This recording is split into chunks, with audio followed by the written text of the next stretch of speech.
Alright, today we're going to be looking at the Stones classic Heartbreaker from Goat's Head Soup. It's got a very cool rhythm progression and a beautiful solo by Mick Taylor. Keith actually played bass on this one. I'm going to attempt to demo both the rhythm and the lead to you first, for those of you who have said you want less talk and more rock. And then I'll break it down, all of it, afterwards. So here we go.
Far from perfect, but for a first take I'm going to call it good, and let's get down to business.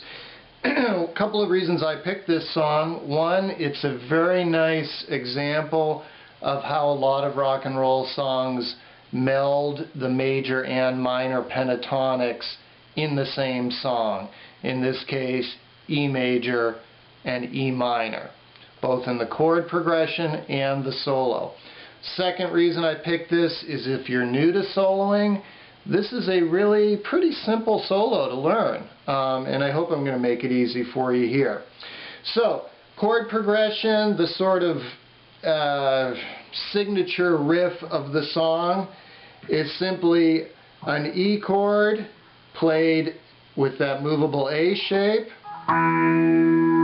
the 7th fret, to a G major chord, your standard R chord, the 3rd fret, to a C major, that same movable A shape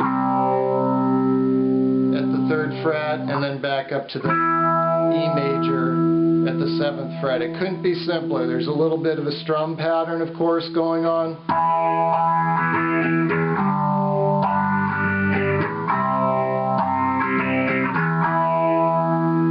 Those lines.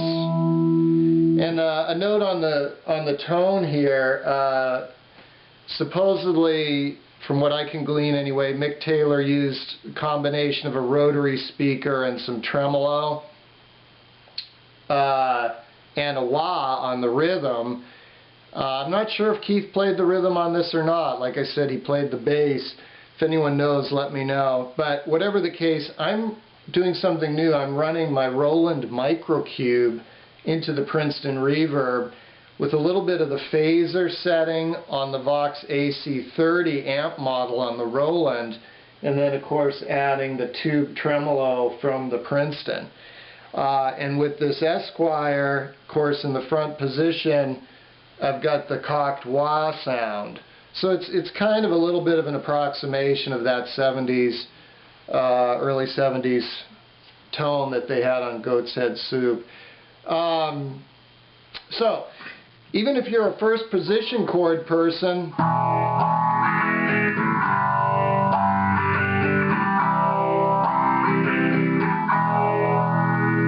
doesn't sound too bad. Alright, so if you're a real beginner, start off there, but to have it sound like the original, you want to come up here. Now, in the verse, he switches to the minor, to the E minor, okay? That same shape, right, in first position you've got an A to A minor. So you take that movable A minor shape, bring it up there to the 7th fret.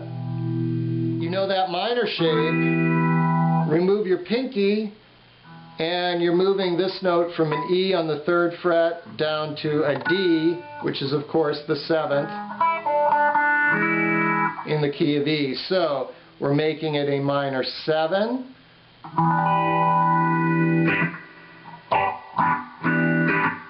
And occasionally they double the 7th by dropping the pinky on that 10th fret first string, which is of course also a D, right? That's your octave. So you can go, or,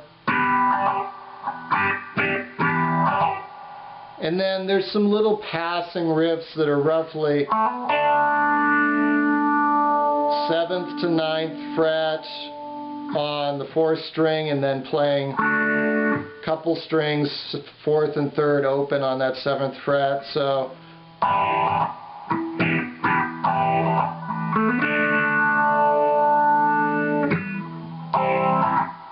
now that's a sweet chord right there. What you've got is you're barring your first 4, the 5th fret, adding the 7th fret 5th string. Now you'll note that looks most like an A minor, and it is. You're moving the pinky note from the 7th fret 4th string to the 5th fret 4th string. And what is the G note in the key of A? It's your 7th. So what you've got is you're playing an A minor 7. Okay, this would be A minor, whether you're playing it fully barred or not. Remove the pinky, it changes the 4th string from an A to a G, so it's going from the root to the 7th. And that's, if you listen to those, again, Mick Taylor era Stones, especially It's Only Rock and Roll and Goat's Head Soup, excuse me, Mick Taylor loves that chord. Time Waits for No One is another good example of the minor 7th that he uses. So that's the verse.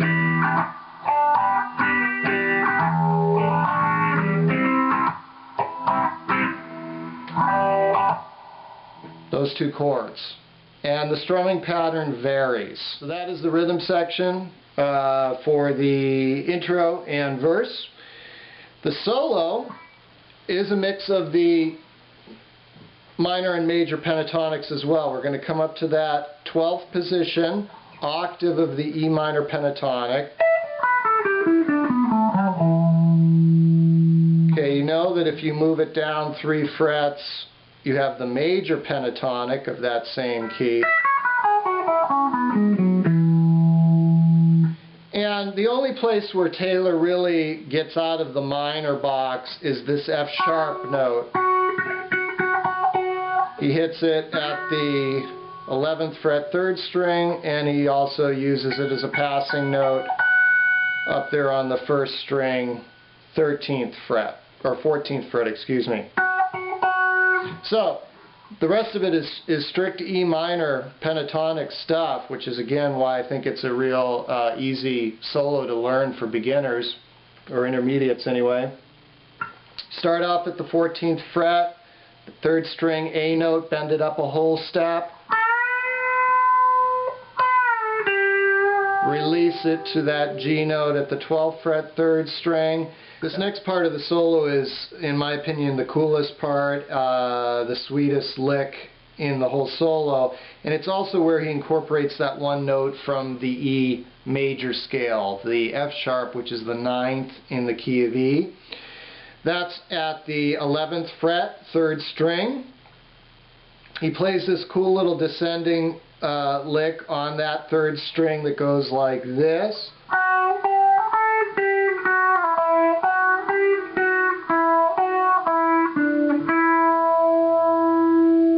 You can finger this with a mixture of ring and pinky. Some people like to use their ring finger for leads, especially up in these higher registers where it's easier to reach.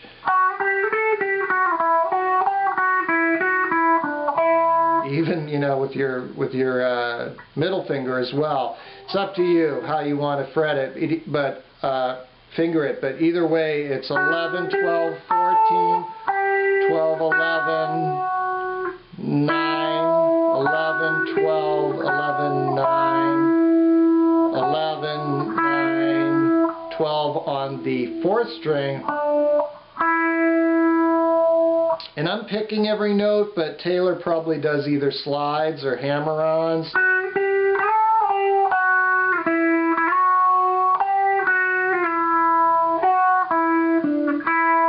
I did some hammer-ons in the demo, I think.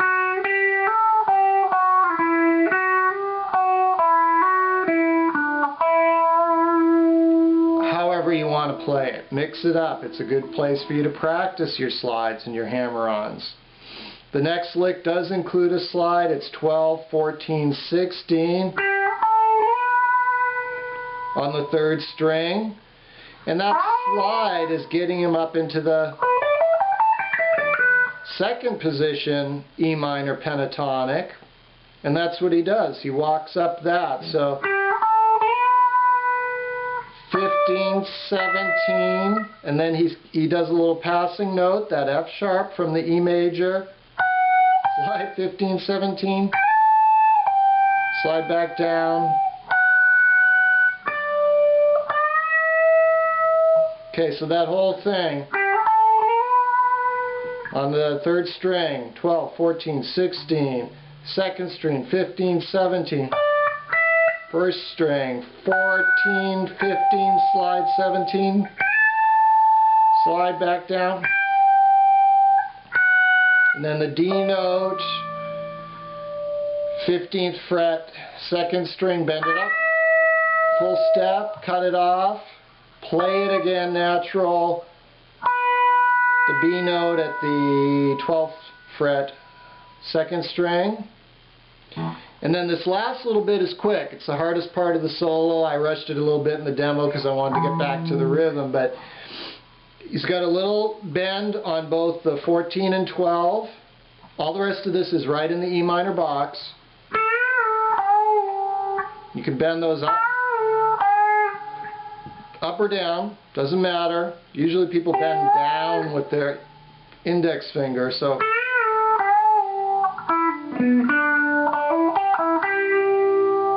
that little lick is pull off from 12 to 14 to 12 on the 4th string, 14 on the 5th string, back to 12 on the 4th string, and then a little lick on the 4th and 3rd strings. You're barring 4th and 3rd strings at the 12th fret. So that whole last bit,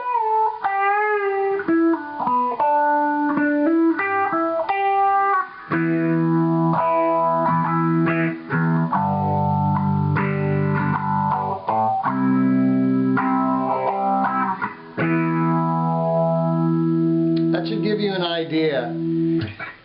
You've got the notes. It's not complicated. It's that E minor pentatonic. Play along to the record. Figure it out. Have some fun with it. It's a good one to just jam to. It's a good one to just play along to. Hope you enjoyed that, and thanks for joining me. I will see you next time.